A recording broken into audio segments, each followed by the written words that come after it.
we are joined with a very special guest, former ESPN broadcaster and current Fox Sports and NBC Chicago broadcaster, Adam Amin. Adam, thank you so much for joining us. How are you today? Doing great, boys. How are you doing? We have a special guest in the house. We've got the man in charge, University of Louisiana Director of Athletics, Dr. Brian Maggard. Dr. Maggard, how are you, sir? I'm doing great. And we are now joined by the managing editor of D1 Baseball, Mr. Kendall Rogers. Introducing Mr. Nick Domingue to the Rage and Review podcast. A lot of you guys may know him as the person who invented the phrase, and the answer is not Ron Guidry.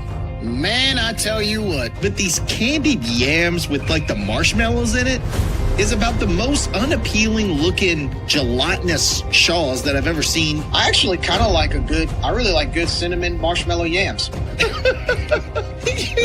You like the can? Are you 60? No, really? We've got Lane Johnson here. Lane's going to be part of the Region Review crew. He's going to do a lot of background work for us. He's going to help us with our production. Lane, welcome aboard, buddy. How you doing? Get ready. Buckle up. It's going to be a lot of fun. We got a lot of things on the pipeline, and can't wait to share it and have a good time with you guys on it. Yeah, prepare yourselves. It's gonna get be ready. A lot of fun. I'm just letting every Cajun Nation know and all our listeners know. Get ready.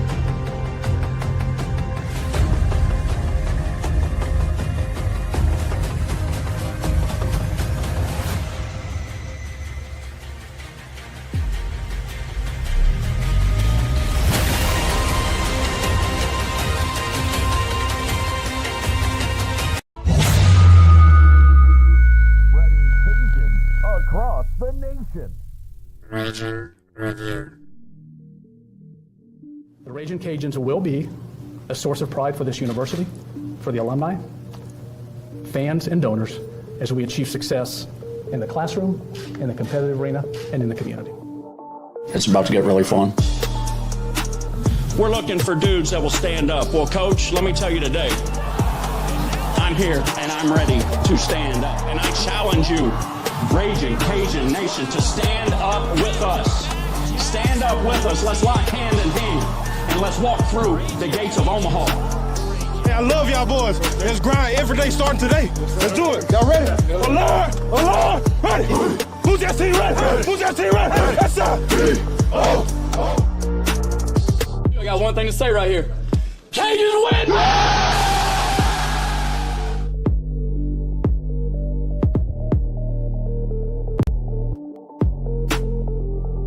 Ladies and gentlemen, welcome into Rage and Review, another episode coming your way. Jerry, Lane, I am Nicholas. Welcome in once again. Glad to have all of you here for our live episode. Don't forget that I'm going to throw the number down here, 866-454-RAGE, if you want to give your thoughts about what we talk about tonight. And boys, we have a lot to talk about tonight, including our midweek games. We're going to get to that in a second. I'm going to change it up a little bit tonight. But first, before that, let's go around the horn. Lane, what's going on, man? How are you? I'm making it. Just ready for another day. Yeah. Better than me. I'm ready for bed. Jerry, what's going on in your world, man? Well, we live to see another day, so that's good, right? Well, something like that, I guess. I guess we got to make anything into a positive right now with what's going on. So we woke up this morning. We're here. We're alive. That's good. Yeah. All right. Well, we'll stick with that, Jerry. I appreciate your guys' excitement. Optimism about is the word. Optimism, right? Yeah, that's the word I'm looking for. Anyway, as I said, we will get to the midweek Shaws in just a second. We're going to change it around a little bit today because we are going to have Man About Town joining us in a little bit, and I definitely want to get his take on the midweek games as well. But before we do all that, we're excited to welcome in another head coach to Rage and Review. How about Coach Mike Federico? I called him Frederico with an R for years when I announced his name. I thought there was an R in there. Turns out there's not. So I did apologize to him before this got started. I didn't get to participate, but I did watch, and lots of great things, boys. So we'll regroup after this and talk about Coach Mike and what he had to say about the Cajuns in the upcoming series with us this coming weekend. So let's go to that, and we'll be back after this. Cajun Nation, hello. We have a special guest today, ULM head baseball coach, Coach Michael Federico. And Coach has been the head coach for the ULM Warhawks for 6 years now. I believe it's your 7th season, correct? At the helm at ULM since 2018. This is year 8, I believe. Year 8. It something like that. It's I guess I added the COVID year. I don't know if we really count that. Yeah, so. Good. We were off to a good start that year. Isn't that the worst, right? Like it's the one year where you're like, oh man, we're gonna go so far, and then all of a sudden, just cancellation. No doubt. Anyway, but Coach, thank you for joining us. We like to get to know a little bit about the coaches as well as their career path. Now let's talk a little bit about yours. You started out as a GA at Southern Miss in 1998. After your playing career there before becoming an assistant at Meridian Community College. And you became the head coach there. You were there for 3 seasons. You then moved on to be an assistant at Memphis for 4 years before returning to your alma mater down in Hattiesburg. You were there at Southern Miss for 7 years as the pitching coach. You've now been at ULM since 2018. Talk a little bit about your experience you've had and on your path to becoming a head coach. And talk about your experience as a head coach. Yeah, it's been a wonderful path that I've been blessed to have. I actually, and I know this is a Raging Cajun thing, but I actually was recruited out of high school. I'm from South Louisiana, from right outside of New Orleans. Got recruited to McNeese with Coach Robe. So I've known him for a long time, and the trajectory and all those kind of things. And I ended up going to a junior college in Mississippi, and then going and playing at Southern Miss after, and kind of got my start in the coaching ranks, and owe a lot to my time, and was blessed to have the things that happened for me. Ended up meeting my wife at Southern Miss as well. She's a South Louisiana girl as well, and it's been a fun ride. I was able to go to a junior college and get started, and recruited a lot of Louisiana kids.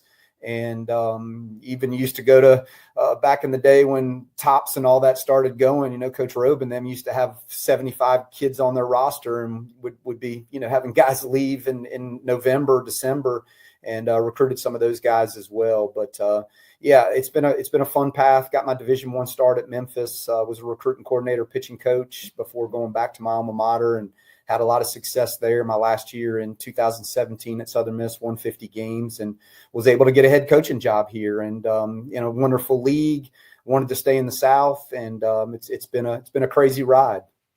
So Lane, before you go, Coach, I got to ask. So you're from South Louisiana, around the New Orleans area. Nick's gonna get so mad at me when I ask this, but where did you play high school ball?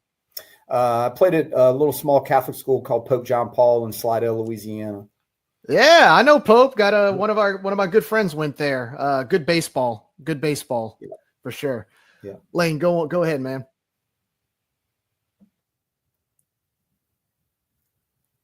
We saw that you guys added some new stuff to your facilities in baseball.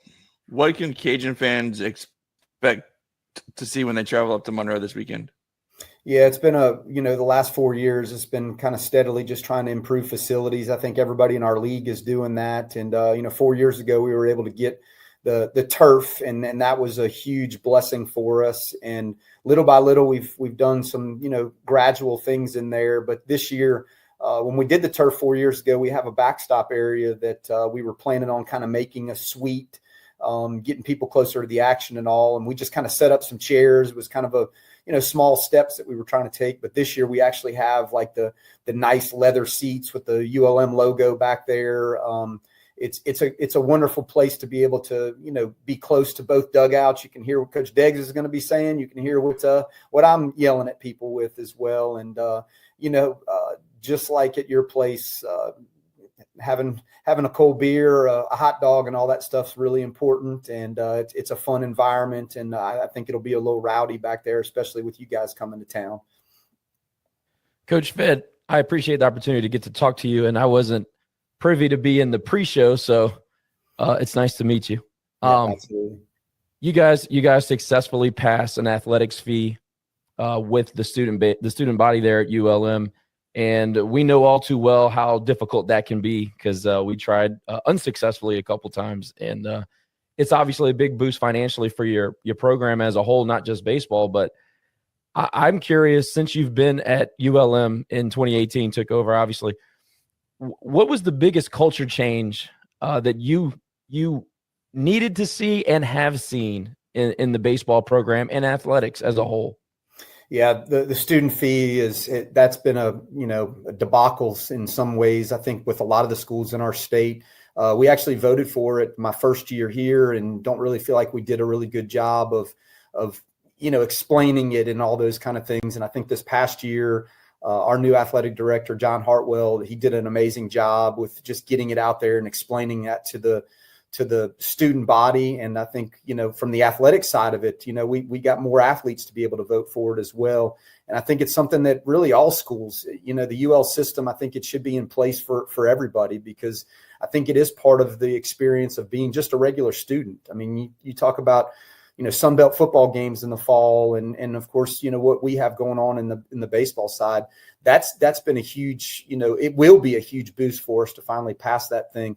I think the biggest thing, though, from the culture side of it for us is, we've got some leadership that is a little bit more stable now. I mean, in my time being here, and we're going through it a little bit right now. President, I'll be on my 4th president in 8 years here. And I think I'm on my 5th athletic director since I've been here. So we need some people to drop anchor, and I feel like Mr. Hartwell is definitely doing that. And he's doing a wonderful job just to kind of stabilize some things, because, we just talked, Jerry just said something about the COVID year. Like, it's been nuts at a place like this, where it's just been one of those things where we've been flying by the seat of our pants. And I feel like we have some people that are dropping anchors now and really trying to, see this thing throughout.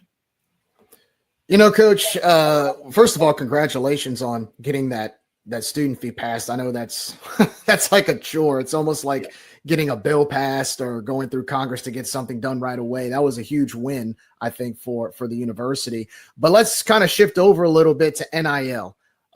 Coach, you've been around a long time. You've seen the sport evolve. You've seen finances evolve with college athletics, but this one has been a huge, no pun intended, a big curveball, right? Yeah. With NIL. Now it's almost to the point where there's so many rule changes and evolving legislation with it. And I know the NCAA has a huge hearing that's currently going on and trying to pass with how money staying within the school instead of the third-party NIL.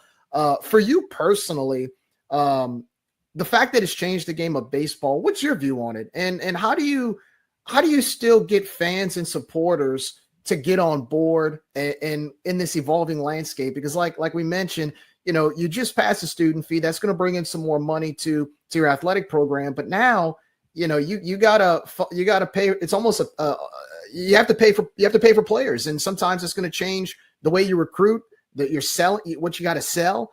How has that affected you and your coaching experience in that? Yeah, I think two parts. I think it's great that the kids have a chance to be able to make some money and some things like that. I think they're very well deserving of it. Because let's face it, they're not on full scholarships. And if they have a chance to be able to make a little bit of, money and those kind of things, I think it's outstanding that they have that opportunity to do it. I just wish that there was a little bit more clarity with the whole thing. I'm not a fan of the overall, impact of what it's doing to our sport. How do you coach them? Is it just a 1 year thing? When you look at, successful programs over the year, and of course you guys are a successful program. When you look at it over the years, think about some of the guys that are in the record books, or their pictures are hanging in the rafters and they leave. What if Kyle DeBarge would have left the year before? What kind of season would they have had?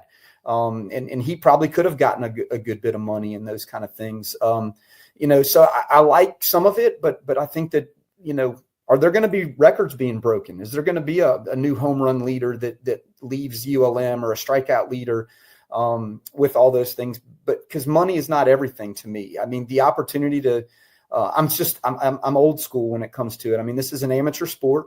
That's the way it's, sold in the landscape of it all, but now it becomes a little bit different. And again, I think they deserve some money, but at the same time, and like, what avenue do we go? I've got a son that's playing in the SEC right now. And So, you hear different sides of it from that side of it all the way down to, to me, we're in a league where we're an upper mid-major program too. And it becomes interesting. What is the overall, what do they want? Is it about winning a championship, or is it about trying to put some money in your pocket? And so I have some difficulties with some of those things, but at the same time, I do think that the guys deserve some things.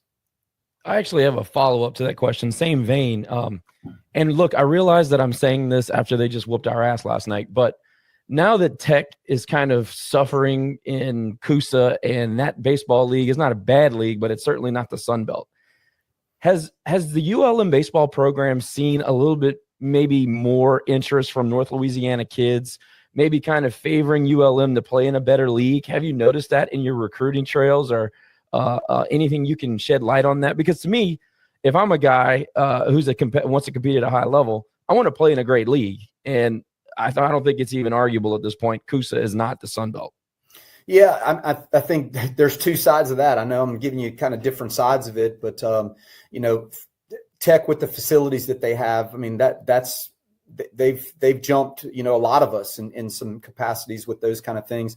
And then from just our standing, like the population's more down where you guys are in our state. When you talk about 3.5 million people, the I-10 corridor is a lot more down there with the population of baseball and all that kind of stuff. So we lack a little bit of those things, where we're probably football driven up here a little bit more than you guys are in some capacities with all that. But, it is interesting when you see that part of it. It is a lot easier when you talk to a kid, whether it is from Louisiana, or we've got like 7 California guys. When you say Louisiana, when you say ULM or, University of Louisiana at Monroe, they peak up, like they're like, wait a minute, because they know the talent of Louisiana baseball. I mean, every year there's almost 4 teams every year that are in a regional. When you talk about the Tulanes to, the Nickel States, I mean, there's so many of you guys, and everybody knows LSU. So it does, perk their interest a little bit more. And then when you do say the SunBelt, most people know what the SunBelt baseball is around the country. I mean, we got a Canadian kid on our team, and the first time we called him, he had some friends of his that were playing at some other schools in our league. So they know that part of it. And I think that's what I love about our program is we have a selling point. And I think facilities keep getting better, even ours. I mean, yes, ours is a little bit older in some capacities, but at the same time with the turf and the backstop area that we have now, it's a selling point, Coach, your starting rotation last weekend consisted of Landon Grigg, Daniel Gonzalez, and Brandon Brewer. Can we expect to see the same 3 guys start this weekend? No, it'll be probably a little bit different order. We're going to talk about some things today, from that side of it. We threw Grigg last night in relief, just to try to get him back out there. He's been, when you look at his overall numbers with some things, you're like, that's not great. But he's been giving us 5 to 6 innings on Friday night.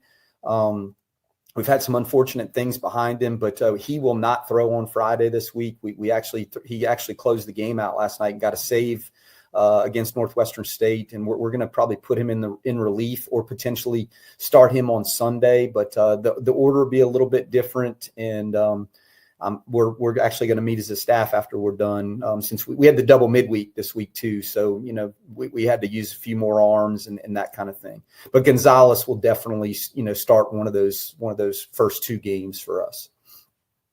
So you guys had a 5-game week. Those 5-game weeks are fun, but man, the Southland's good this year. So they've been beating us up a little bit. Yeah, we were supposed to have a 5-game week early in the year. In Northwest, we were supposed to play Grambling and then Northwestern State, and that was when we had all that snow and the cold weather. It was like 22 degrees, and Bertrand and I are like, hey, I don't know if we need to play. You're trying to be tough and all that, but you're like trying to be smart too. So we moved it back to this week, and I don't really like playing the double midweeks this late in the year, and we actually played one 2 weeks ago before we played Arkansas State. But, you got to get your games in. And what I did like was we played the same team back-to-back nights. That's kind of the old school way when I was playing and first started coaching. And now you see a number 4 and you see literally a number 5, or, you're going to play a bullpen game. It makes it a little bit easier than playing 2 different opponents. More of a tournament format too. Yeah. That's right. So you guys, I don't know how healthy you are, and that's going to be my question. We've dealt with quite a few injuries, and I think we're starting to get a couple guys back and get healthy, get back to full strength. What is the health situation on your team?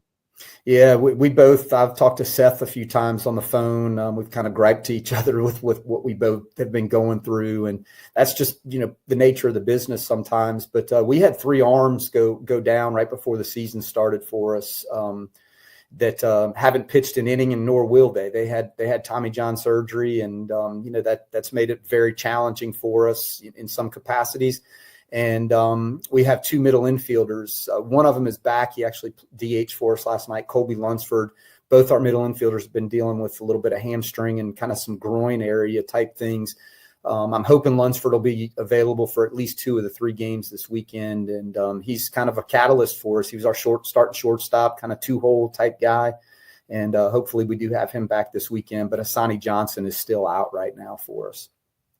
Coach, let's talk a little bit about your offense. Offensively right now, you've got Isaiah Walker, lead your team in batting average. I mean, both Isaiah Walker and Henry Garcia both hitting above 330, which is very impressive, especially this late in the year. Of course, Henry Garcia leading the team in home runs, RBIs, and slugging percentage. Talk a little bit about your offense, especially when you have hitters like that with that type of batting average and that type of consistency, and how important that is to your lineup as a whole. Yeah, it's been huge because, like I said, we've been playing some other guys. We've had some freshmen that have been getting out there a lot like what you guys have been doing, trying to find the right mix of players, trying to match up. Sometimes we've DH'd a number of people, so that's really been challenging. But Isaiah he's a transfer from UTSA. He's part of the portal. One of the guys we picked up out of the portal.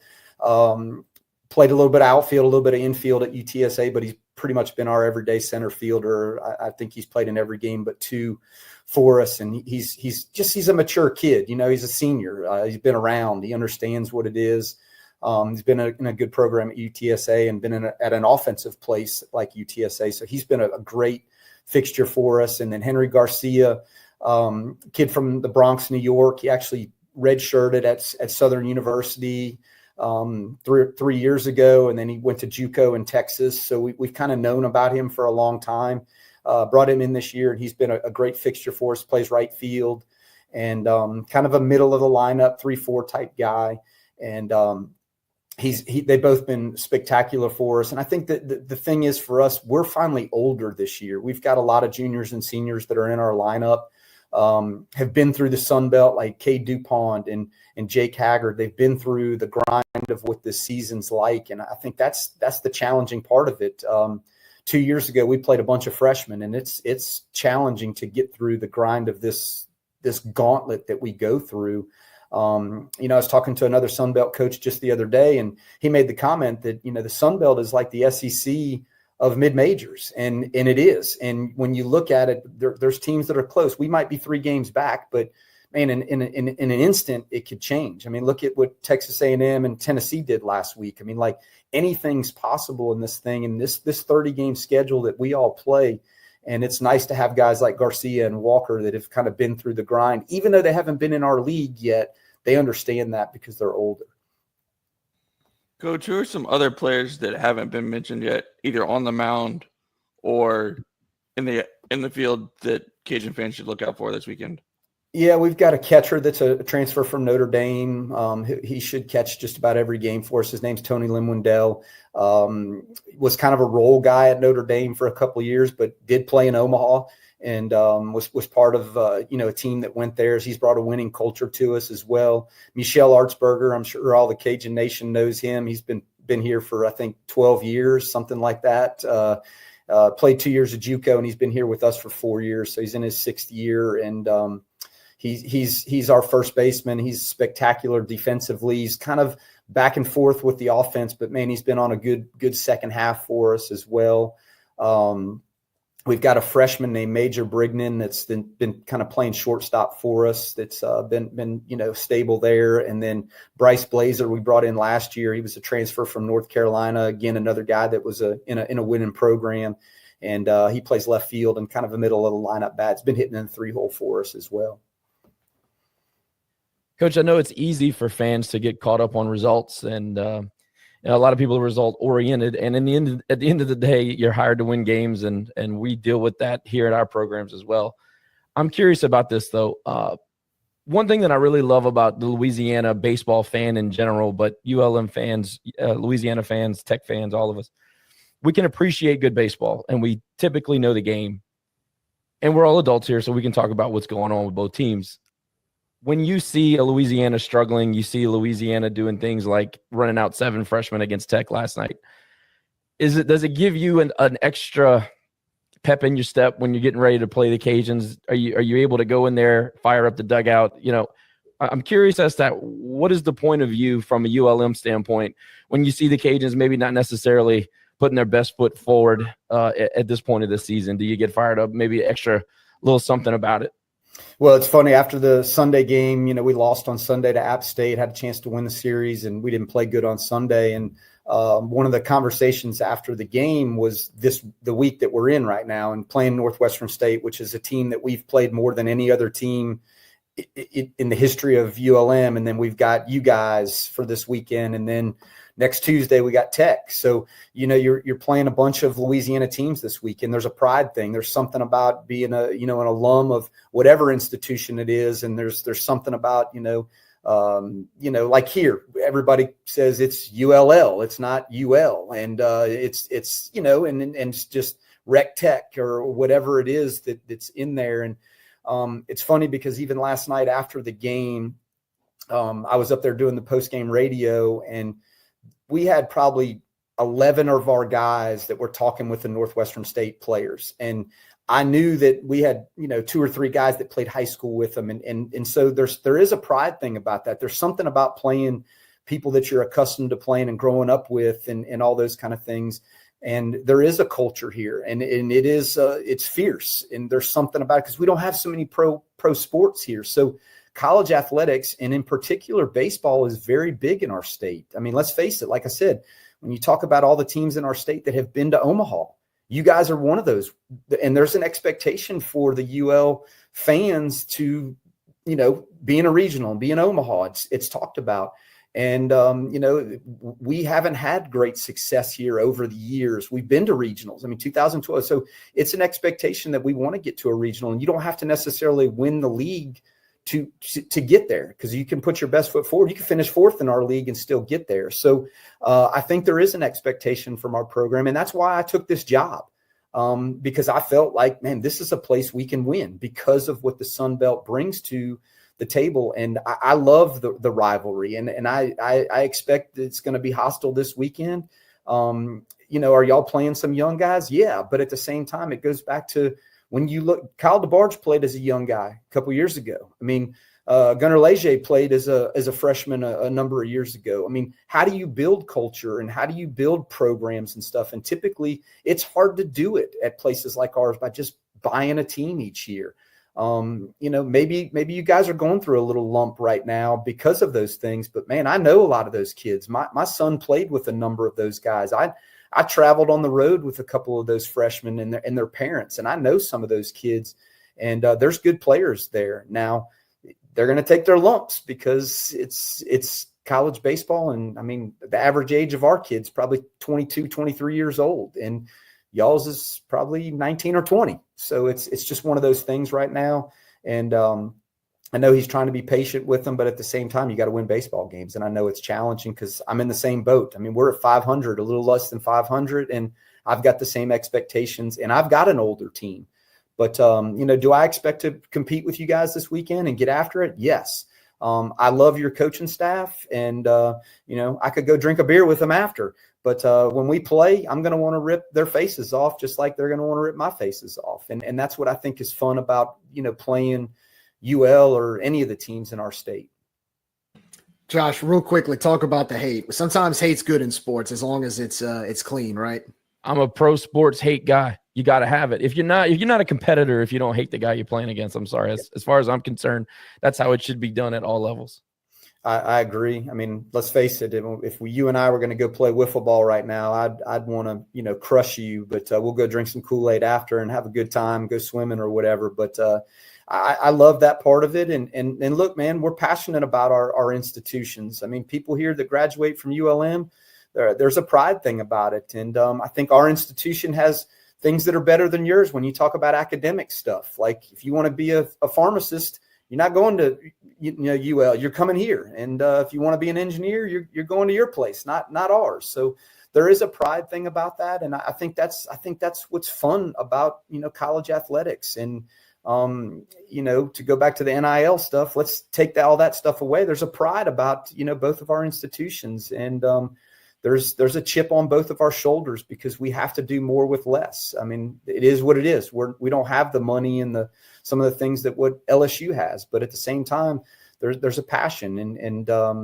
we both got unique, mascots and things like that, and I think that's pretty cool about it. I mean, how many places have a mascot of Cajuns or Warhawks? People don't even know what those things are, So it's pretty cool, and again, it's a pride thing that I'm glad I'm at this place, and I'm excited to play you guys this weekend. Well, Coach, before we let you go, and thank you so much for taking your time to talk with us today, but I have to ask one more question for you. Obviously, as you mentioned, both of our schools, when we face each other, we can expect the visiting team to bring fans. We know ULM has brought their share of maroon to Lafayette when you guys come to town, and I'm sure we'll have a lot of vermilion and white down at the Lou this weekend. For any of our fans traveling from Lafayette down to Monroe, give them some insight on what to do around town. Obviously we have 3 games this weekend, but there's some free time in between. Let our fans know where they can go. What are some of the hot spots in town, places to eat, places to maybe go grab a beer, some sightseeing tours or sightseeing sites around that area. Talk to our fans. Tell them where they can go when they're not at the Lou. Absolutely. It is from a food standpoint, it's a great place. Of course, the Duck Dynasty thing is always big, and that's kind of a cool tour to go on and kind of see, all that, a Louisiana-based company, which I think is awesome. And I know there's probably some duck hunters down there that are supporting us and our tax dollars and everything up here. But there is some cool things. That you got the river that kind of separates West Monroe and Monroe, and it's kind of which side of the river it is. But there's awesome places to eat. We kind of mentioned some of them in the pregame show of it. Waterfront Grill is right on the bayou. It's a cool place. There's nothing fried there, so it's kind of different than maybe some of the food that you guys get down there. Field House is the South Louisiana guy that owns it. He played football and basketball here, and a great place to have a cold beverage and have some TVs and all that kind of stuff. Enoch's, I can't remember who said that. Pretty cool spot to go and get a burger and those kind of things. And then there's a bunch of restaurants that are on the river that, it's just a cool environment that we have with all those kind of things. And Monroe is more of like the old school mom and pop restaurant type things. And then West Monroe's got a little bit more of the new age type stuff like walk-ons and all those that all those people support us and our institution as well. So we'd appreciate y'all spending y'all's money at some of the ones that support us as well. For sure, Coach. Well, Coach, thank you so much for taking your time to talk with us today. It's like I've told previous coaches we've interviewed, look, best of luck to you the rest of the season, except for this weekend. We'll scratch that out this weekend, but it should be a fun matchup. It's always a fun matchup when we play ULM in anything. And again, congratulations on that student fee. I'm sure that's huge for the university and huge for your baseball program. I know it's going to be a great atmosphere at the Lou this weekend. So thank you for your time. Lane, want to tell Coach goodbye before we go? I appreciate you coming on. Like Jerry said, it's actually kind of cool that we get to interview all these other coaches across the SunBelt and across the teams that we've played this year. So we appreciate your time. Absolutely. Right. Thank you, guys. Y'all tell them bye, Josh. We didn't even ask the most important question. Oh, it's Masters Week, folks. Oh, I mean, Coach Fed. So do you watch any golf? You follow golf at all? I do. I love golf. I love to play. Don't have a Yeah. lot of time to do it all. My dad and my brother have been to the Masters a number of times, and I guess the worst part of my job sometimes is my dad lives in Tampa, so goes to spring training games and all that stuff. I've never been to a spring training game, and I've never been to the Masters. And a former player of mine's dad lives there, and actually is the guy that sets up all the tents. So he's like all the time, you can come anytime you want, but I would love to go see the Masters at some point. Don't have like a favorite or anything that that I love to watch or anything like that, but do love it. And I mean, to me, there's nothing like the Masters. I think it's to me, it's kind of like the Yankee Stadium of that it's just beautiful. And I'm excited to watch a little bit of it on Saturday, and of course Sunday. Hopefully we get our game in on time and finish watching. That is on the plans for me this weekend. For sure. I was going to have you make a pick, but I won't put you on the spot. I did want to say, despite everything that is said and what people think or whatever, we actually do root for ULM to have a solid program, because when ULM is good and it's just a league thing. If you guys are good, then the health of the league is very high. So we hope nothing but continued success. We appreciate what you've done for their baseball program. It's always a solid program ever since you've been there, and we appreciate that very much. So good luck to you after this weekend. I appreciate that, guys. All right, guys, that's Coach Mike Federico. Of course, the Cajuns will be playing ULM in a 3-game series. Should be a lot of fun. Thank you for your time, Coach. Thank you. All right, fun times, boys. Look, a lot of takeaways from that interview, which we always have. But Coach Federico, man, we always have a pregame and a postgame, I call it, when we do these things. And I know we never want to get Jerry and Coach Federico together alone in a room, because I think he stayed on with us for another 30 minutes just kind of shooting the shit, which is a credit to how cool Coach Federico is, but also to how long-winded Jerry is. So, I don't know if I'm crediting you that, Jerry, or not. But, just a couple other tidbits before I go around the horn and ask you guys your thoughts on the interview today. I just found out ULM received a $2 million donation from a former student today. So that's freaking huge for them. I did enjoy the rec tech thing, because that kind of like, you want a rec tech, but also they sound like rec tech. So I like that. He has no problem calling us UL or Louisiana, man, which is so funny because like typically ULM doesn't have any problems doing that. Now on the stream, they'll put Raging Cajuns or whatever, but they won't go out of their way to call us Lafayette like on the tech stream the other night. And then, I think Josh, you might be more positive on the Cajuns than you are. I don't know if that's a good or bad thing. So I'll start with you, Josh, since I'm calling you out first. Coach Federico, I want to call him Coach Fed because I don't know what his nickname is, but all good stuff there, man. What are your thoughts on how that all went? I don't know why I kept wanting to call him K-Fed. Remember K-Fed? Does everybody remember that? Yeah. Boy band, right? Yeah, No, that's it was Brittany's husband. Brittany's ex-husband, Yeah, Kevin Federline. Yeah, Federline. Yep. Yeah, I know. Somebody made a comment on one of the message boards that I still think about. It's difficult to have these conversations with these coaches and not root for them. I can't imagine ULM doing any better than that guy. And it's not a shot at ULM. Like, he was great. He was very honest. But he was very candid. Look at what they did in football. I mean, it's a quality guy they had to follow up Oompa Loompa. Hated him. But this guy, he's turning it around for ULM. And Coach, I just don't feel like Coach Fed has kind of put it together quite yet. I think he had a chance at 2000 and then that blew everything up. But man, he's just quality people. I agree. And think about it. We talked about the athletic fee. These guys are, I remember at one point they came to the Teague. This might have been in the Federico era. They came to the Teague and they didn't, their uniforms, their away uniforms had holes in their pants. And they looked like something they found at a Goodwill and they just threw it on for a baseball game. You guys remember what I'm talking about? I totally remember what you were talking about. And then we started talking about. They look like warm-up jerseys. It basically was. See Big Cat making an appearance. What's up, dude?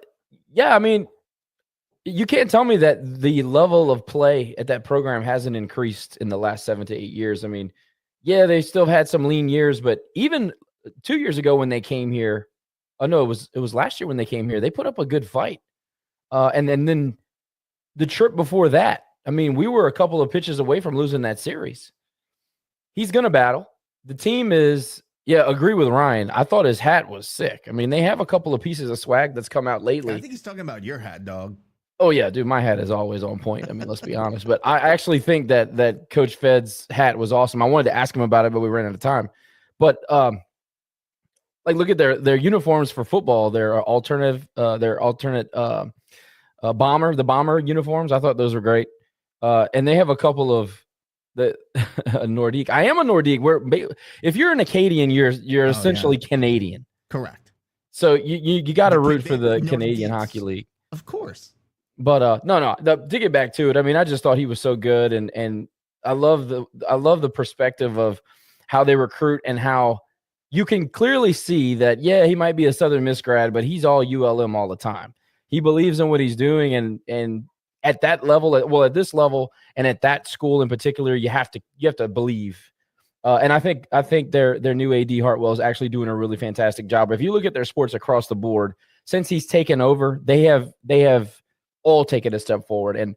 And the reason why I asked him the Tech question was because I think it's a matter of time before Tech has been mired in mediocrity and probably below that in a bad Coosa League until ULM really has time to take over their recruiting stash. And I think that the ULM profile will be raised over the next few years. I think it's already happening. I just don't see how Tech in that league continues to keep a chokehold on the Northeastern kids in Louisiana. I just don't think that's going to happen. So but they're the crown jewel of the Louisiana system, Josh. I mean, well, look, if they never had the tornado situation and they didn't get the new park, that place was a dump. I mean, it was a fun place to play because of the way that it was situated and they had the dorms in the outfield and that was all cool and everything. But the place was an actual dump. I mean, it was as bad as the Teague before the renovation, maybe worse. But we had actual fan support. So that's another conversation. I enjoyed talking to him, and it's going to be hard to root against him this weekend. But we could talk about the competition this weekend because I'm a little bit concerned based on his comment that the average team age is like 23. Oh, yeah. And ours is like 19. That. Yeah, we're going to talk about that in a second. Yeah. But overall, Jerry, I thought the interview was awesome. Before Jerry falls asleep, your thoughts, just quick wrap up on the interview. I mean, I thought it was sorry. I thought it was great, man. He's a really personable guy. He was real. The fact that he called us UL was kind of a surprise to me because, I know how sensitive some of those people in North Louisiana are about our name, but that was ULM's not. That's just what's so funny about it. Like they're not going to go all out of their way to call us UL on their broadcast, but they're also not going to be a-holes about it. Yeah, yeah, exactly. But look, he's. I think when you look at ULM athletics as a whole, you see that they're at a financial disadvantage. That's why I think passing that student fee was huge for them. I also think they've put a lot of effort in investing into their program over the last 5 or 6 years. They've done a lot of stadium renovations with their baseball stadium and a little bit in their football stadium. They got a small field house in their locker room at their football stadium. So you can definitely see the results on the field complement what they've invested in. Now, is it still a little bit short of what I'm sure they want to achieve? Yes. But I think Coach Fed has done a really good job making them very competitive. I mean, if you look at some of their games this year, some of their losses were close games against some good competition. So they're not a team to sleep on. They're not a team that I think, you take advantage of when you play them. They're gonna scrap and claw their way all the way to the final out. And I thought that's kind of what I got out of the interview today. That he's a type of coach that knows how to grind, and I really enjoyed it. It was a lot of fun. And Nick, I had to ask that New Orleans question just for you. Yeah, sure you did. No, you didn't. You chose to. Just for you. Anyway, Lane, final thoughts real quick before we move on. Yeah, that was a great interview. It's hard to hate a guy that's nice about our program. It's not often that you see other coaches in the state call us what we call ourselves. So that was pretty cool. But at the same time, he's building a program in Monroe they're trying to compete with the rest of the SunBelt. And their athletic fee that they just passed is going to be a big push in the right direction, I guess, for that. Yep. they can try and keep players a little bit easier, but it's still an uphill battle for them. But I'm more surprised that we don't have one versus them having one. Well, that's a whole different story, and I think when we talked exactly.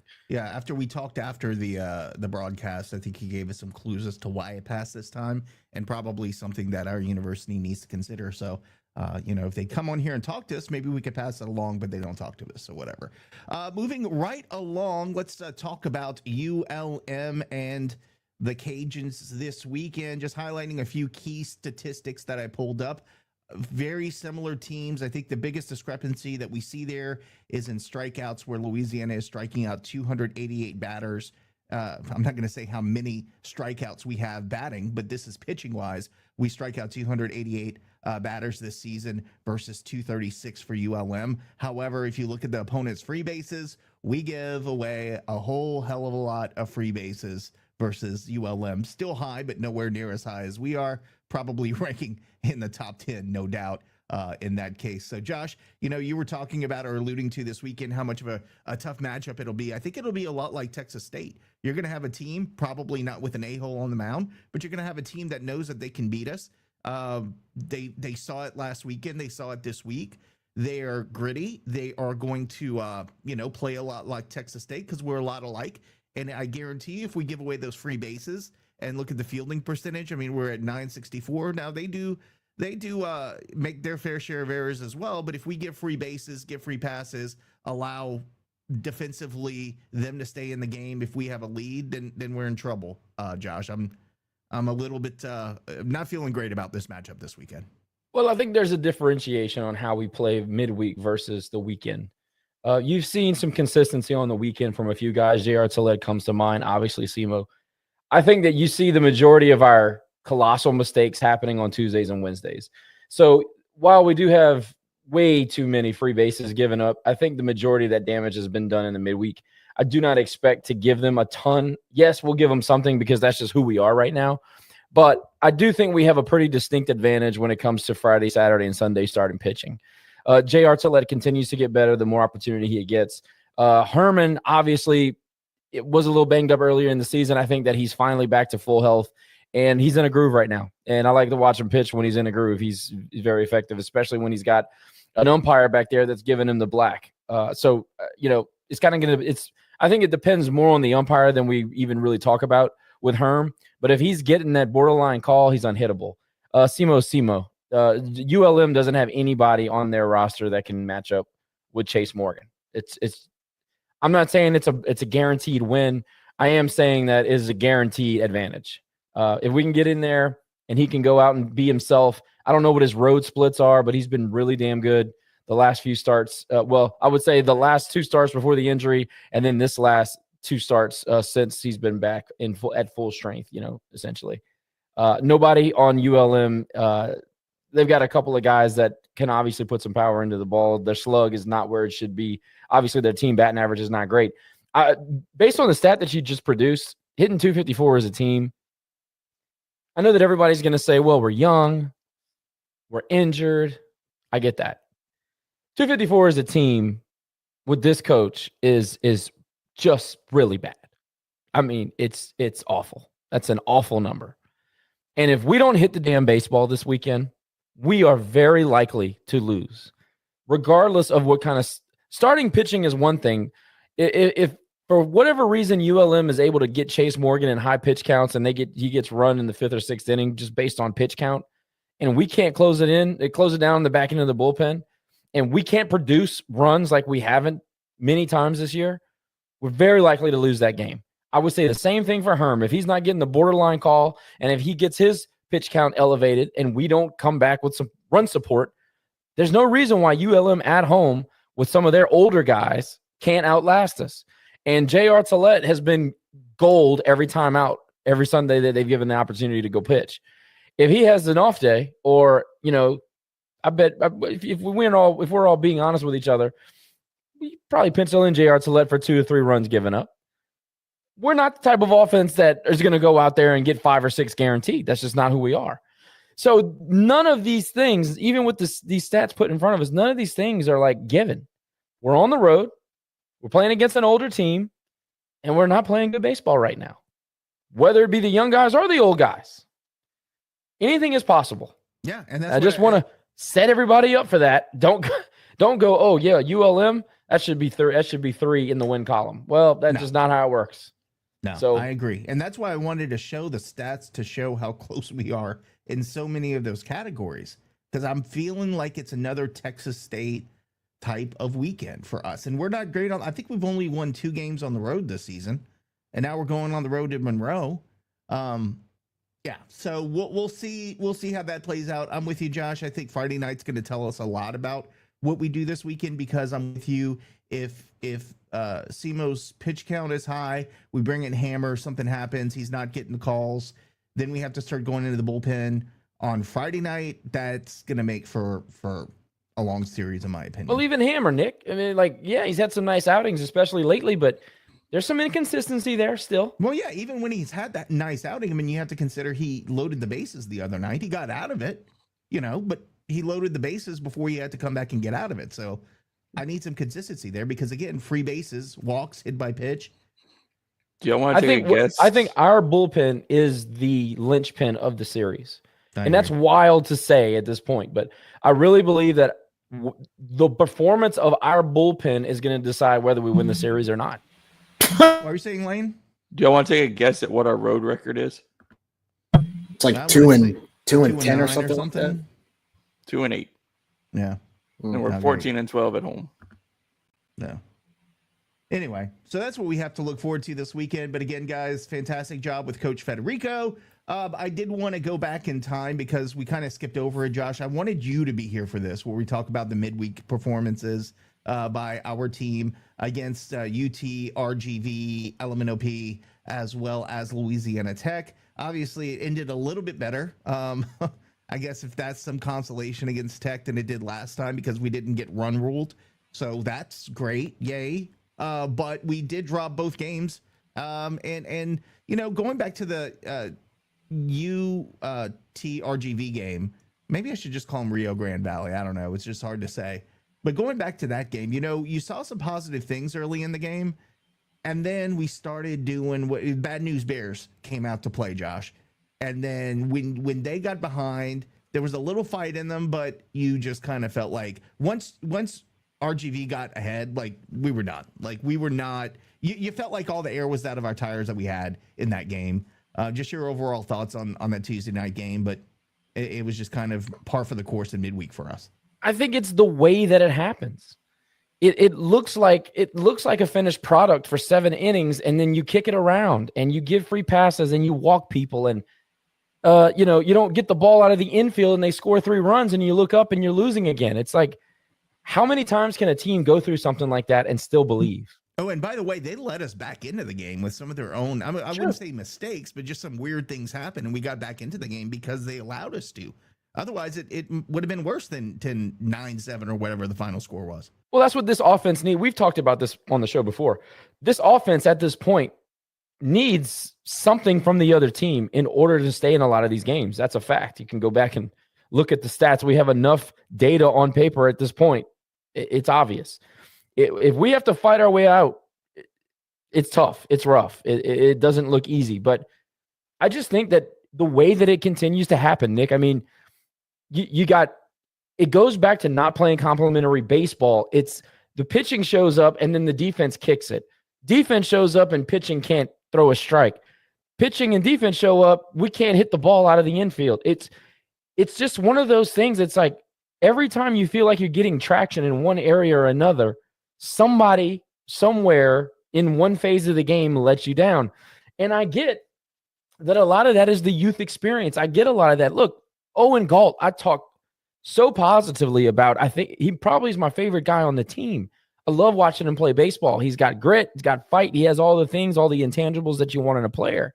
But he's got 9 errors on the season. And I think they're trying to find a place for him. And I know in the end, Deggs is trying to find a lineup because that's what matters to him the most. He's trying to find a lineup and plug in guys in the field that make the lineup go. And I understand that. Is Owen a second baseman? Is he a third baseman? Is he a shortstop? Like, they're trying to figure it out, and I totally understand that. And hats off to him because the guy plays hard. He goes after, like the old adage, if you're going to make a mistake, make it being aggressive. He does that every single time. He's not passive in any way. And I love watching him play because of that. But there are several of those. I mean, Griff Hebert has a lot of talent. I've seen him play in the fall. I've seen him play, earlier games. He just looked like lost at second base. And there's really no explanation to some of this stuff, like not being in the right position. And it's happened a couple of different times in midweek games, and just not being in the right spot, not being aware of a play, not throwing the ball home when there's a runner at third base. Like, it's just mental stuff. And it's hard to just, you overcome a mental issue and then you have somebody's in a slump, and then you overcome a slump and then you have an issue with, a pitcher mentally or whatever it is. It just seems like there's always something else. And I know the human element is, how many more things do we have to overcome? It's that old meme, God, why do you give me all the obstacles or whatever? You give me your hardest tribulations or whatever. It's funny. But that's this team. That's this team in a nutshell. It's like there's always something. And nothing's easy. We always got to overcome, and we always need a hand up to be able to score runs. But I felt like that game in particular was like a microcosm of our season, because we go behind because we can't pitch. Our boy's struggling on the mound, can't throw a strike. We go down 3-0, then all of a sudden it's 4-0, then it's 4-1, then we come back and it's 6-5, and like we're feeling good about ourselves. So the bats came around, and then the pitching went south again, and then the mental mistakes and the base running, and then we're behind, and now we can't swing the bats again. So it's like the microcosm of our entire season in that one game where you saw everything we've been talking about ending up in a 9-7 loss. It's the McGehee experience. I say that all the time in the chat. It's the McGehee experience. Last week he comes out, he throws 2 solid, looks great. Comes out this week, can't get out of the first inning. You know what I mean? Like, as a coach, how do you manage that? How do you navigate that? Well, I think what it was good that they left him in, because it gave him a chance to come back from it. But I mean, he ended up giving up 6 runs. So is that really a great thing? So but that's what I'm saying, though. Yeah. They yank him early last week, and you go, man, should have let him go. Then they come out, let him kind of get his nose bloodied, and then they leave him in, and you give up 6 earned. Right. It's how, and I'm being honest, like, as a coach, I don't know if you guys coach anything. It's very near and dear to my heart. Sometimes my kids show up and they look like dogs. Sometimes they show up and they're asleep. And it's just a similar thing. It's like, how do you manage at the D1 level a kid that comes out and looks unhittable and then can't throw a strike? Those extremes are so difficult to manage. Yeah, and just, I'm not going to call out any players because I don't think that's fair, but you got some players on the team, Jerry, that last year looked amazing. Earlier this season looked amazing. Now they can't hit to save their lives. We're supposed to have an offensive-minded coach. I mean, you think about a couple years ago, we were hitting the ball all over the ballpark and stealing bases, had the number 3 stolen base percentage in the country. And now we get caught just standing on first base, and guys who were reliable last year aren't reliable this year. To me, that's more than a mental thing. That's almost, I mean, maybe it's a mental thing, but at this point of the season, you should be over that, Jerry. Now it seems like a technical thing. Are we trying to change the way they swing? Are we back to when Talbot was trying to screw with guys' swings? I don't have any answers for it. I think at this point it's mental. I mean, we're still striking out. We're on game, 37, 38. And last night, we're still striking out with the bat on our shoulder, staring at fastballs. I can forgive that if that's the first couple weeks of the season, but we have veteran guys that are still, they did it this weekend against Texas State. We're still striking out, staring at fastballs. I haven't seen a Cajuns team in a long time do that consistently. And that's not the identity of what we're built to do. We've had a reputation over the last 5 or so years of having a strong offense that attacks pitchers and gets on base and steals bases. And this year we can't even attempt to get on base because we're striking out, staring at fastballs on strike 2 counts. That's at this point in the year, I think it is a mental issue. And on top of that, last night, when you have 7 freshmen starting or 5 freshmen, whatever it was, plus you play a bunch of freshmen on the bump, I know we're trying to play the long game a little bit, but also what does that say about your upperclassmen? You know, the night before we against UT Rio Grande Valley, I mean, you score 5 or 6 of your runs, and I think like the third or fourth inning, and after that, you really don't do anything for the rest of the game. Oh, and then we bring in the upperclassmen, and guess what? They don't do shit either. And they don't do anything. I mean, I don't hate. But I know we're skipping ahead. No. I don't hate that we played the young pups. I loved it. No, but keep them in there. Give them a chance to get that RBI. What do we do when the bases were loaded? Bring in an upperclassman, and he hits in a double play. But the one bright spot about last night, in my opinion, were some of the freshmen being able to attack their pitchers. I mean, look at Casey Bellard last night. Look at what he did. I mean, I would have loved to see more of that during the year from our veteran players. I mean, he's an example. I mean, you still got some decent at bats Galt has earned himself in the lineup. Griffin Hebert had a few decent at bats. I mean, Owen Galt was terrible last night. Let's be honest. But he's earned. Yeah, you're right. He's an everyday guy. Himself as a true freshman, he's earned his spot in the lineup, and so it's encouraging for the future. But right now, it sucks because we shouldn't be losing as many games as we're losing as of late. I mean, we're on a 4-game losing streak right now. We're on a 4-game losing streak, and 3 or 4 of our games have been at home, and we've done it at home against Jerry. Had it not been for Hepworth, we could be on a much longer losing streak. That's true. And so that's hard to fathom, because I just think at this point of the year, we would have learned by now. And the fact that we have upperclassmen that didn't really get much of a chance to play last night because it was indicative of getting some freshmen to play. I don't think that's as much on the freshmen as it is the upperclassmen who aren't stepping up. I mean, that's the frustrating part, and it's not working. It's not working. Look, I don't hate it. I wish we would have done it earlier this season and stuck with it, but we never stick with a lineup. So, am I shocked? No. But look, we have talented freshmen.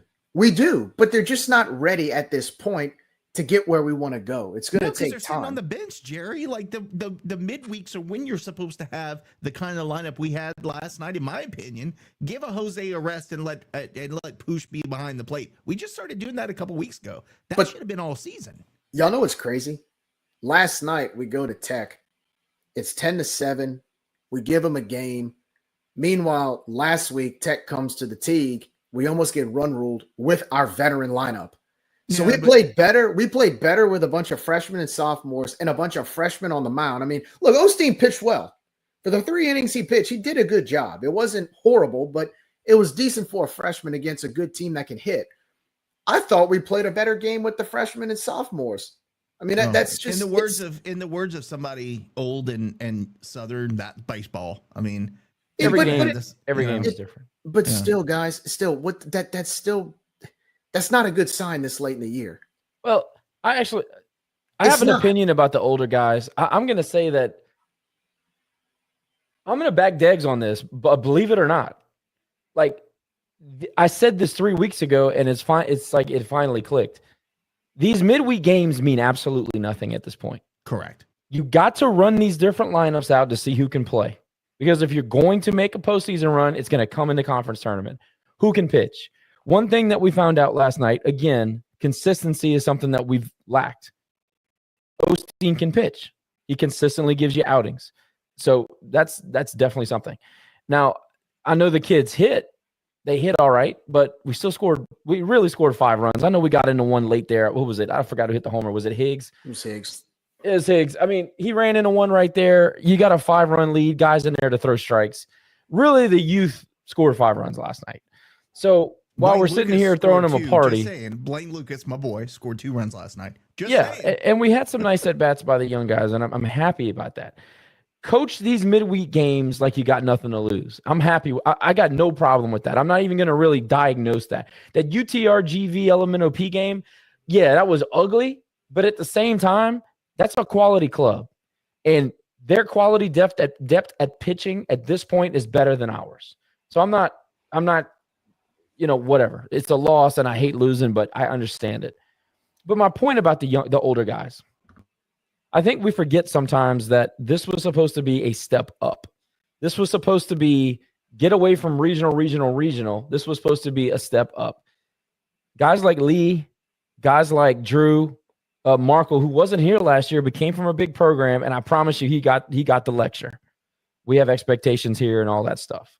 But guys like that, guys like Stelly, who year 3, you're walking into a situation where you're going to be counted on. He's got the alpha on the sleeve. They're feeling an immense amount of pressure. And when they're not delivering, I know Deggs. I know that they know that he's not happy. And I know that when you overthink things, especially in kind of a desperate situation or when you're pressing, you are a half second slow to swing. You are a half second slow to diagnose a pitch. You think too much. It's almost like a defense that's a little bit slow in football. When you're just out there just playing the game, you can react. When you're thinking, you're slow, you're getting your ass kicked. That's at the D1 level, at this level, especially in the SunBelt, it's that simple sometimes. And I think that these older guys they're just a little bit slow. They're in their own head. They're overthinking a lot of this stuff. And before you go any further, Josh, I know you've heard, I've heard from people, players, whatever, parents, the question is, well, Deggs he's not on people's asses right now. He's not chewing their ass. He's not Wolfpack this and all that. And the question is, has he checked out? Or maybe, like you said, it could be he's just trying to get these guys to understand, just play your game and don't worry about me chewing your ass after the game. You have a brilliant point. I honestly never thought about that. Well, I think that your personality, the personality of your roster changes every year, especially when you lose guys like Kyle DeBarge and you lose older guys like Brock and Rock and Hoodie and all these guys that had a certain mentality. These new leaders that emerge have different mentalities. And look, like Connor Higgs, but we can all agree that he's more happy-go-lucky. He's more kind of in the middle, even keel. I'd say the same thing about a lot of the people that we would consider older leaders. Caleb Stelly. I'm sure Caleb Stelly is a competitor, but he's more even keel. Lee Amade, a lot more even keel. Looks like the nicest guy in the world. We talk about the fact that, we miss a little bit of that dog. Who's the asshole in that dugout? We haven't talked about that in a while. I think a lot of the assholes are young guys. And when young guys are the assholes, they're not ready to lead yet. So they kind of take a back seat. And I wonder if there's a dynamic that's going on in there. And this is just my opinion. I haven't been told anything. But I wonder if that's it. And maybe Deggs has gotten to a point with this team, you can maybe have two different routes. Either he's accepted what he has. He's accepted that it's all about growth at this point. Or he started to understand the personality of the leadership on this squad, and he's kind of taken a back seat because his delivery doesn't fit this personality. You guys know, Nick, you know this as well as anybody with all the coaching in your family. Managing personalities and managing emotions and all that stuff is just as important as the X's and O's when you're with a group of dudes for 4 or 5 months at a time and you go on the road and you sleep in hotels. And it's an we don't talk about it very often, but when you're young, especially, and you're learning who you are as a team, I think that that's a big component to what we see as the product on the field right now. Well, let's talk about, let's go back to 2000, make the College World Series. Following season, we don't even make our own conference tournament. We got guys shagging fly balls, or foul balls during the game. And Robe said, he's like, last year I coached these guys, because he told me that on the side. He's like, dude, last time I coached these guys, last year, year before, I could chew their ass out and they responded. And I remember, bruh, he chewed their ass out. I've never heard Robe's voice get that high and crack. That one, I think we went 2-1 barbecue in the conference tournament. He just let him have it that year. But the following year, he couldn't yell at him because it was a bunch of guys who, I struck out. Oh, well. It's just year to year. So, I don't think we all think about that. But like I said, dude, that's a great point. I just, like, who is going to be the dude? Who is going to be the dude? You feel like you got a Higgs or you got a Jose, who is the dude, but, like, who really is the dude this year? Even Jose. I know. Affable, likable guy. Solid catcher. Does a lot of things well. I don't think Jose is going to punch you in the face with brass knuckles. He'll punch the pitcher in the face because he's not throwing strikes, but he's not going to punch the other guy in the face. But and look, there's positive and negative to both sides. And I'm not saying one way is better than the other. I prefer a team full of ravenous dogs and animals that'll rip you to shreds. I prefer that. That's my style. But you can definitely win with a bunch of thinkers and guys that are introspective and all that. You can win with that. I think that Deggs it's one or the other. Either he's accepted and it's all about growth, or he's trying to change his delivery and mentality to be able to communicate with these guys. I don't know. Well, the rest of the season is going to really, I mean, the rest of this regular season is going to be positioning yourself for the conference tournament in the best possible way. So I think we're, just maybe need to keep that in mind as we go forward. Somehow we're still in second place in the SunBelt. I don't know how the hell that happened, but we're still in second place in the SunBelt. But as we go through it, I guess we just have to understand we are what we are, Josh. And I think that's it. And just accept it. Like, happiness is slave to expectation. If y'all are going out there and expecting us to turn it around and we're going to rip off 20 in a row, then you're setting yourself up for failure. That's never going to happen. If you're sitting back and watching these young guys get better every time they take the field and understand that we still do have an opportunity to make the postseason, it's just going to be the conference tournament route, well, then maybe you can still have a fun season. I see our numbers are down. I see the attendance is down. I think we had 300 people at UTRGV. I hate to see it, but I get it. Nobody wants to go sit through Little League baseball. I understand the growth process is not fun to watch. But if you are into those kind of things, if you are a masochist like I am, those are the things that you need to be looking for. You need to be looking for small steps in the right direction. And I just think that the mentality of the young guys, there's a couple of them, they have it. Who is this man about town, dude? I thought you were going to come in here guns blazing tonight. I'm impressed. You made me even be introspective in some of the things I've said. Well, I mean, just like, let's be honest about it. What are you going to do? You're going to come in here and say Deggs is an idiot because he can't put together. Do I love the lineup? No. Y'all know that. I think he's an idiot for taking Hepworth out of the leadoff and moving him down. I think it was 5th or 6th. Hepworth has been your most consistent, most productive hitter for 2 weeks. What are you doing? What are you doing? You put a lineup out there with I forgot who he said. I think it was Brooks Wright. Brooks Wright was one of your most consistent hitters throughout the first month of the year. They got the book out on him. He's had to make an adjustment. Then you go and fill out a lineup with like 5 or 6 freshmen and 2 sophomores, and Brooks Wright's not on it. That's dumb to me. Like, tell me that you don't have confidence or you've quit on a player more than sitting him on the bench for 3 weeks because he had a couple of bad approaches. Like, I don't know, man. I hate the way they manage the pitching staff. I hate the way he makes a lineup. Put somebody in a position and let him stay there for a while and get some confidence. I guess it's old school. I don't know. Deggs is the coach. I'm not. I know it's a cliche we're not supposed to use, but I think Deggs makes a lot of mistakes. I'll be the first one to tell you that. There's the man about town. But I do believe that with what you have to be honest.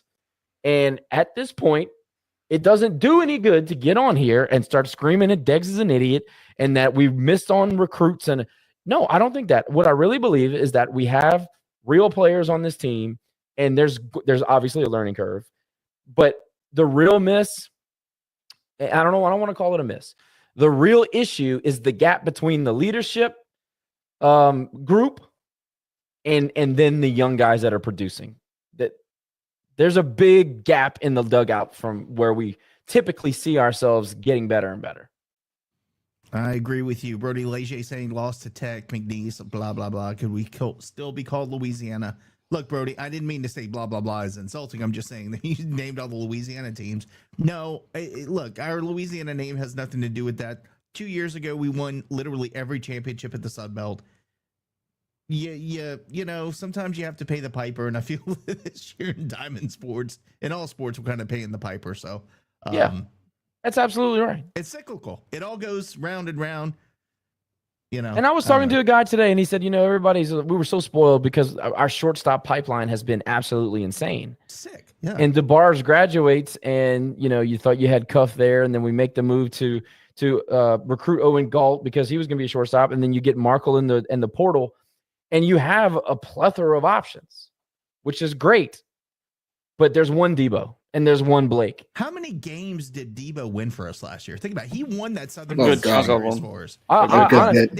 If you take the moments against Tulane and Southern Miss off the schedule, we may as well be a sub 500 club.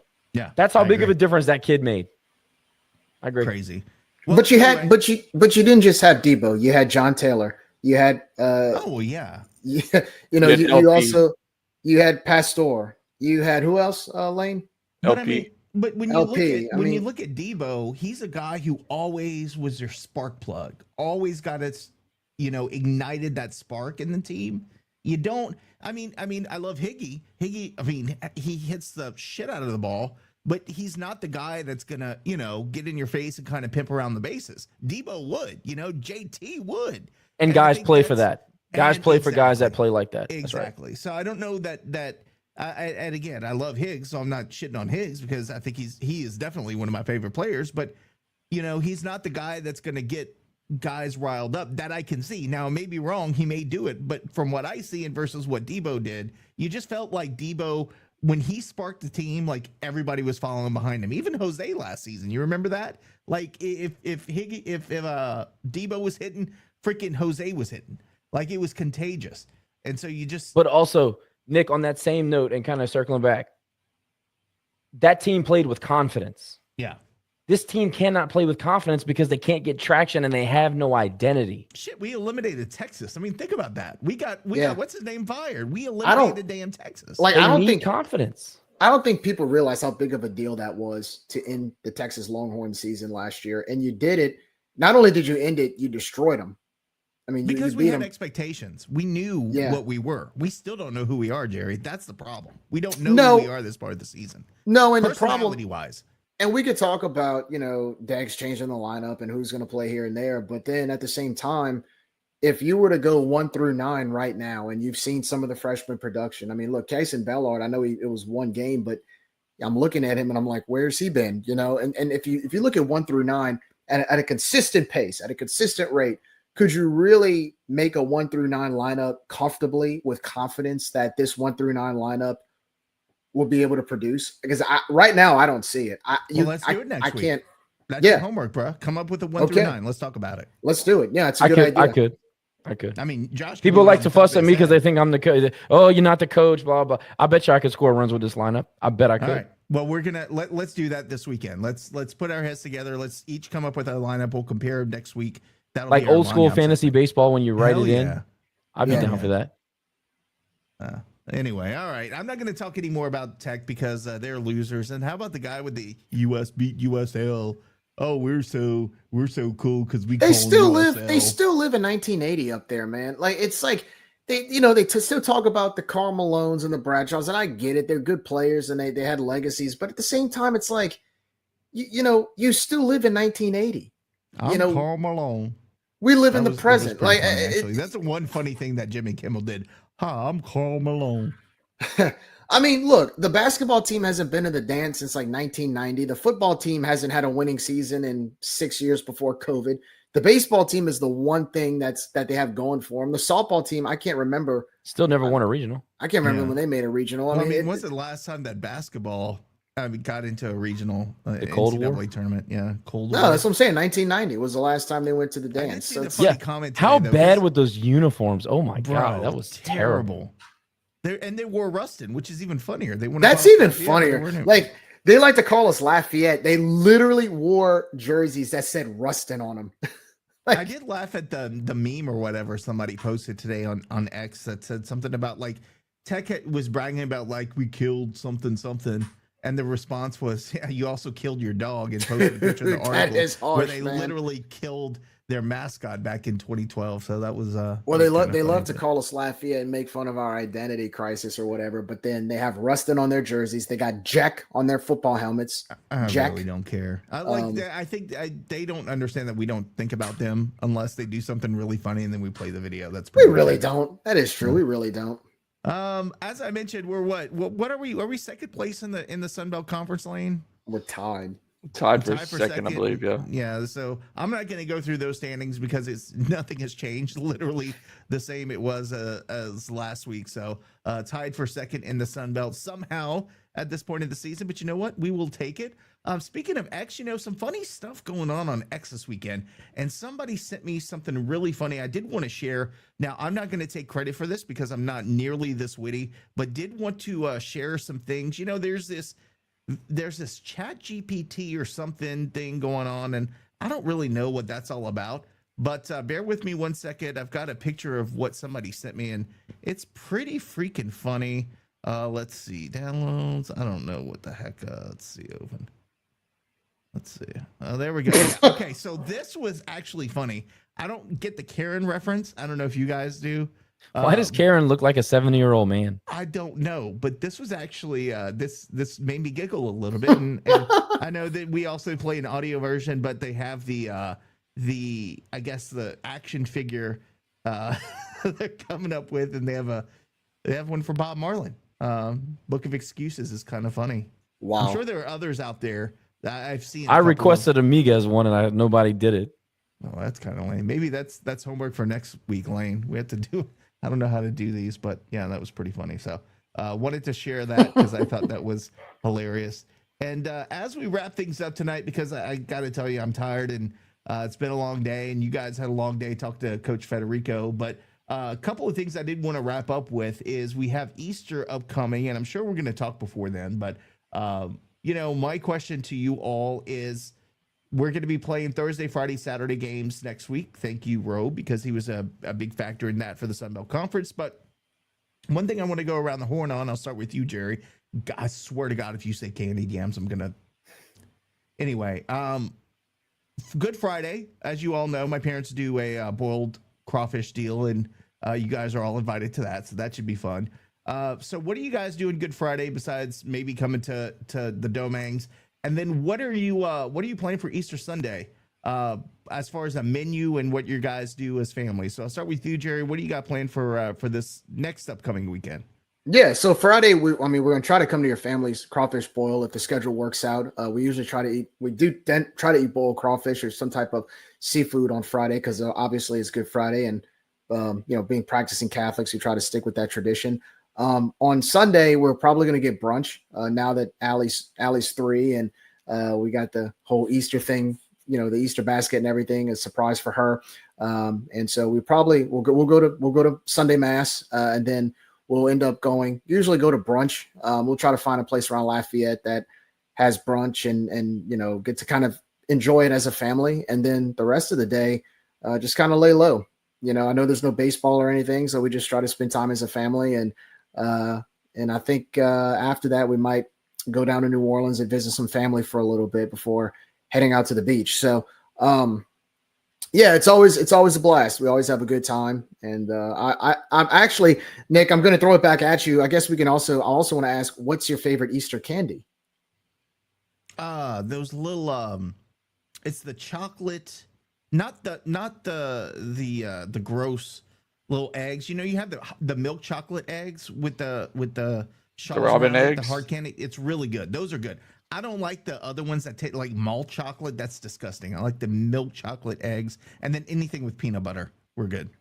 I like Heavenly Hash. I've had Heavenly Hash. You're stupid. You said that just to piss me off. Heavenly Hash. My 80-year-old mama likes Heavenly Hash. Dude. So par for the freaking course. So par for the course. Of course you would say that. The most disgusting damn shit. You don't like chocolate and marshmallows? What is wrong with you? It's freaking chocolate and marshmallows, and you're throwing a hissy fit over there. Werther's Originals laying around your house right now? I bet you do. I bet you got Werther's for your people who go visit. It is chocolate and marshmallows, and you're throwing a fit about it. Are you kidding? It's like 80-year-old people stuff. That's what they eat. No, they don't. Josh, am I wrong? Is the first thing you kids throw out, if they've got Heavenly Hash in that box, they throwing that shit out, aren't they? Oh, yeah. It goes in the refrigerator with the chocolate bunny. Never gets eaten. What the hell is wrong with y'all? I'm not even going to say it. I'm going to get in trouble. I'm not saying it. I cannot believe y'all don't like Heavenly Hash.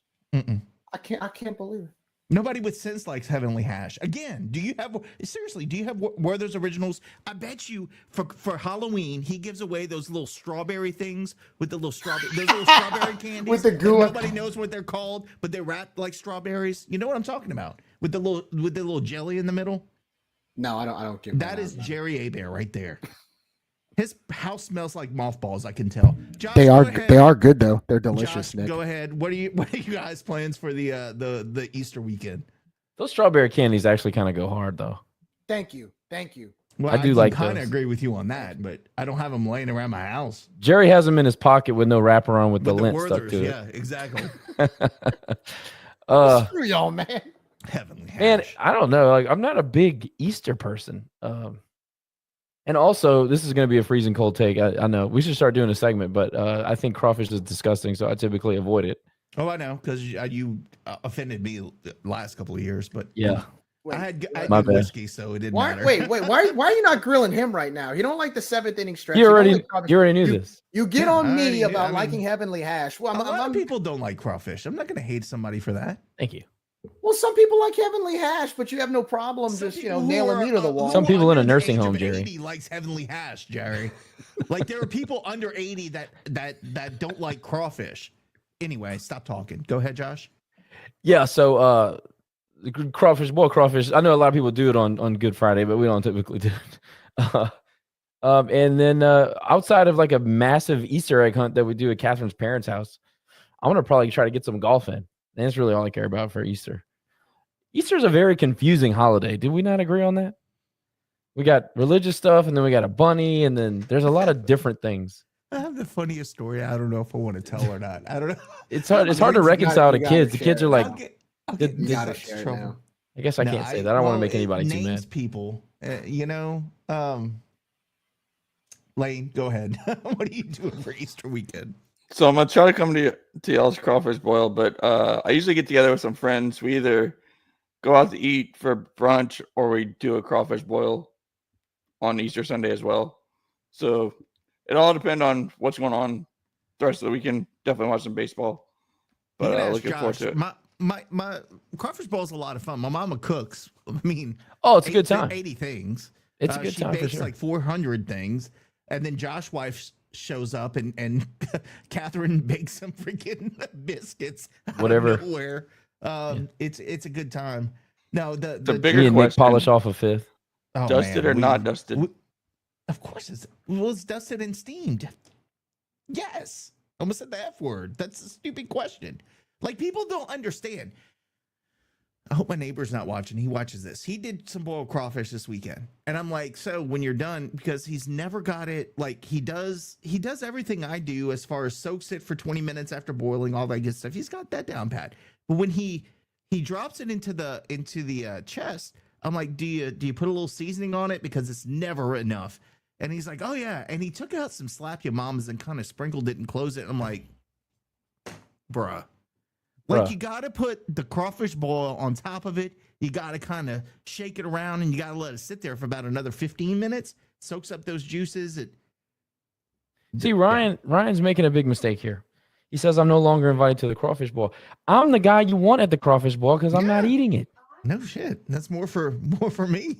It's more for them. I'm a good guest. I don't.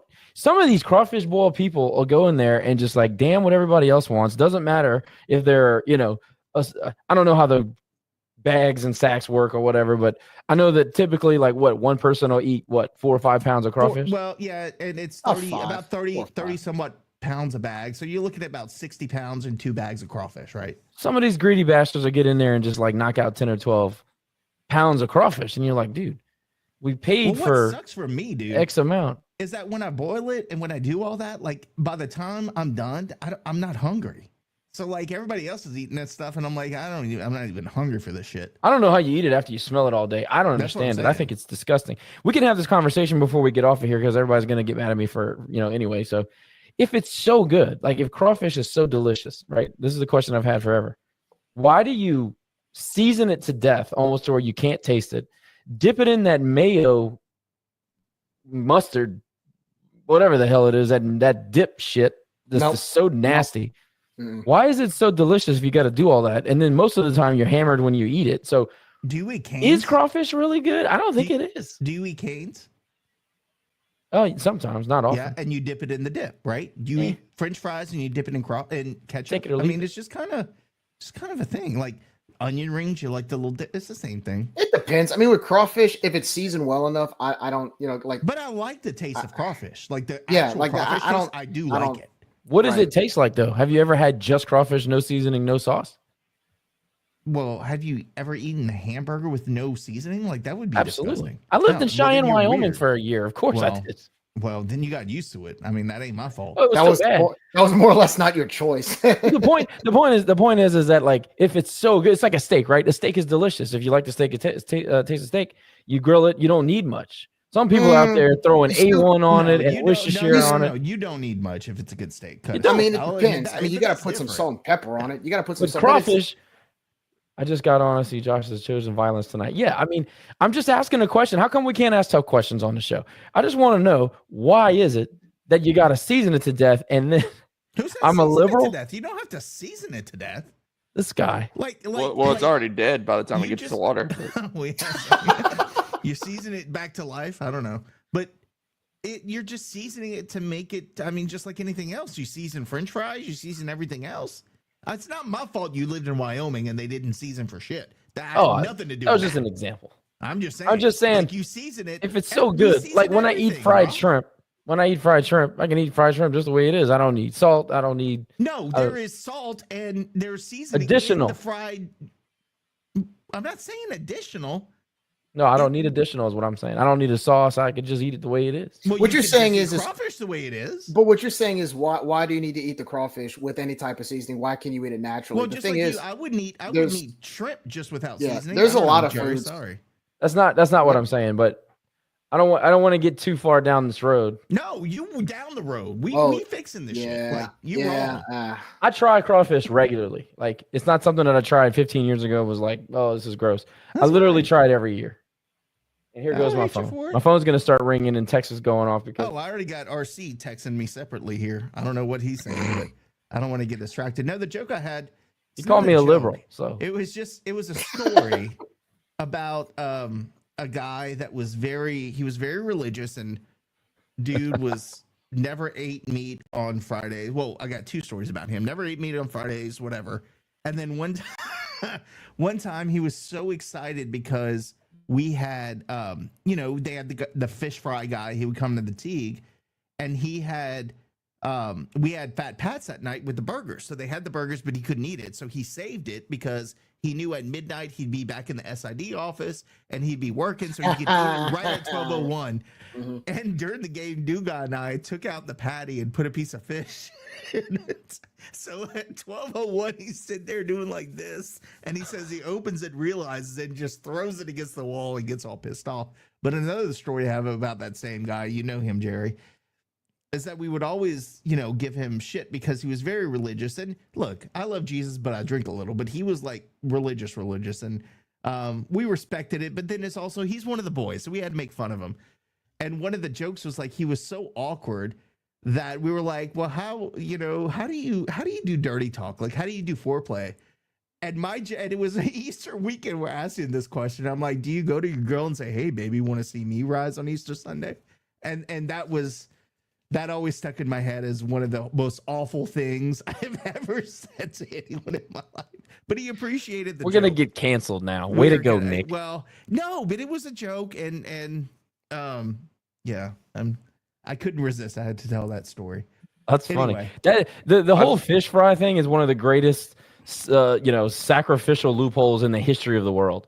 I'm not going to eat meat, but I'll eat shrimp, crawfish, and fish. Mind your business. Is alligator a meat? I asked that today because I tried feeding the people in Houston. We have a walk-ons by my Katy office, so I decided, I'm going to order lunch today. I got a little wrap or something. And I said, I'm going to get appetizers because I'm trying to Louisianify them people. They don't know anything. So I'm like, I'm going to get some gator bites, right? They're fried alligator. Dude, it's so good. They're one of the few places, the Chimes does a really, really good blackened alligator, but they do a good fried alligator. So I got some and I tasted it. I'm like, oh, yeah, this shit is real good. They were so scared to eat it. Then we got into the conversation about they're all Baptist and I'm Catholic and can you eat this on Good Friday? And I'm like, I don't know. Can you? And apparently a bishop said we can. And he wrote a letter. So apparently alligator is considered seafood. Yes, he wrote a whole letter declaring that alligator is considered. I think it was the Bishop of New Orleans, if I'm not mistaken. Oh, the Archbishop. With me today. Yeah, Archbishop. Archbishop, even better. Mm-hmm. He's one step down from wearing the little red shawls. So it's Cardinal. Stuff. Yeah. Jerry knows all about New Orleans. Gotta love Catholics, man. Yeah. Catholics know what's important. Priorities. Well, what's important is going to church, giving the money, taking your bread and drinking. That's our path to and designating that alligator is actually seafood. I mean, and we need a letter on that for sure. You know, and I didn't get a chance to say what I'm doing for Easter. Well, Lane, we went to you, Lane. You said you were probably coming to my place and doing stuff. I'm gonna obviously Good Friday we're gonna do the crawfish boil at my parents, who she always is like, are we gonna have enough? Like she was literally probably sitting in her bed calculating how many pounds per person. Oh, Josh, X. Okay, we good there. So she's probably calculating that as we speak. And then Sunday I'm gonna do a tomahawk steaks for them because they've never had that. So we're gonna grill some tomahawk steaks and some chicken on Sunday. Well, hell, I might come to your house then. I didn't invite you on Sunday. So well, I'm coming anyway. I'm going in and bringing some heavenly hash to you, Nick. Well, yeah, screw you with that heavenly hash. I'll throw that at you. But our family used to always get together in RVs and stuff in Crooked Creek. I don't know if you guys have ever been to Crooked Creek. Absolutely. Grew up there. We every Easter we had the same spot with all the campers in a circle. And one year, my stupid cousin, they'd always cheat. The damn Falcon boys. They always cheated. When they were hiding all the eggs, they'd look, they'd peek, they'd go around. They were sneaky. Well, one year we were doing the musical chairs, and it was me and him, and I had that. I was so ready, and they stopped the music, and I went to sit down, and that MFer pulled the chair, sat in it, and it was just like, now what? So I'm still pissed at all the Falcons. I don't like anybody with the last name of Falcon. Not Falcon, Falcon. You know, there's some good people from Dusson. Boys, it was good thinking about all those memories. I'll go around the horn. Jerry, any final thoughts before we call it a night, man? Oh, let's just win some games this weekend, man. Softball's got JMU at home. JMU's not the team we saw a few years ago. ULM, I mean, look, you're on the road. We haven't been doing too well on the road, and ULM's hungry for some wins. So let's just get some wins this weekend. And, yeah, that's pretty much it. We get another try this weekend, 3 games in Monroe. So we'll see what happens. Lane, bang up job getting Coach Federico on the broadcast this week. So thank you for that, and always doing an awesome job. Any final thoughts this week? Like Jerry said, we need to get some wins. Softball is definitely struggling. Baseball just needs to get back on track, considering we're tied for second in the SunBelt. Just keep the momentum of the weekend going. Josh, I'll give you final thoughts and we'll close it out. Everybody, show up to the park with the correct expectations and you won't leave upset. Just accept where we are. Enjoy the last 6 weeks of the season. It'll be fine. Get ready for the postseason tournament. It's fine. It's fine. We just got caught in a rebuild year. We weren't expecting it. It is what it is. Be a Cajuns fan. Don't be an asshole. Masters. Off to a nice start. I didn't see what Rory did today, but I saw Spieth was kind of doing his roller coaster ride early. Yes, I was going to say that. Is anybody up at the top of the leaderboard that's of note? I saw Corey Connors had a nice front 9. I think Scheffler was up there for a while, wasn't he? Of course he was. Hey, the Scheffler guy's a little bit good at golf. Oh, by the way, Louisiana caddy. Is it Ted Scott? His caddy. Teddy Scott, Lafayette, Louisiana native. Yeah, there you go. He's always at Oakbourne. But yeah, man, enjoy the Masters. Enjoy the weekend. It's supposed to be super nice outside. I guess we'll be back here to recap, hopefully, a good weekend series against ULM. But it is what it is. Just nobody jump off a building over this thing. It probably won't get figured out this year, but next year we'll be all right. Just got to hold on to some guys. Expectations is what you're trying to say. Happiness is the slave to expectation, folks. I will remind you of that when you're in the group text screaming at everything. I scream at Deggs because he does really I don't know if I can say that. Really stupid things. Yeah. Really stupid. Well, you can say that now. I don't know. I've been told. Trump's America. What do you think of that? RC? Yeah. Liberal. As you say that, and we're going to go into our sponsors. Once again, I want to thank our sponsors for the pod, Recovering Chiro Man and Dr. Brett Venable. Hopefully they're not watching. Darren Domang and Lafayette Roofing, as always. Award Master and Rage and Hydration, which I will probably need some after this weekend if things don't go well, I'll need that IV on Sunday, so I might have to give them a call to see what they can hook me up with. Do we have any trade with them yet? We got to work on that. If not, I don't know. As always, like, subscribe, and share. We count on your views for sponsorships and also some great things that we can do going down the road. So please like, share, subscribe, get us to 500 on YouTube, and I'll give you some crawfish on Sunday if you tell me you did it.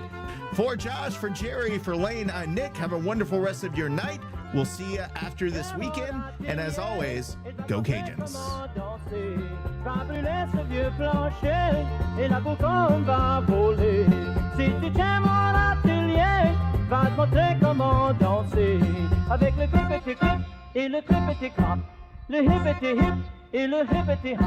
J'aime mon atelier et